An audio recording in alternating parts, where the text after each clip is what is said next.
dividend investing has really taught me is to instead think about things in terms of 4%. So it's like, how much money do I have to have for that thing to passively exist in my life? And that's what we talk about all the time. That's how I just love everything that. is. I love that, the 4% rule. So like, how much money do I need to invest? If you don't have that much money invested in the market, then you have no excuse to own that thing. Like, you can't afford it.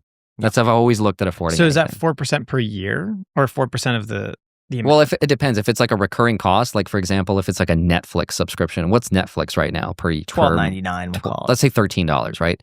Times 12, that's $156 a year, right? Times 25, or divided by 0.04, that's $3,900. If you don't have $3,900 invested in the market at 4%, you cannot afford. You cannot afford that $13 a month. Like, that's just how you think about it. I've always thought about it that way.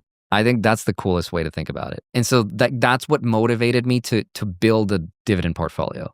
Because then I could be like, okay, now I know how much money I'm passively making, and now I can delegate what things I can and can't afford. And then you eventually realize that the quickest way to being financially free isn't necessarily by building a bigger portfolio. It's literally by removing those recurring costs, because that's way easier to do than needing that money invested at 4%. She's like, hey, if I could remove this car payment or this, like, I just saved $100,000 from like retirement. That's the coolest way of thinking about it. Yeah.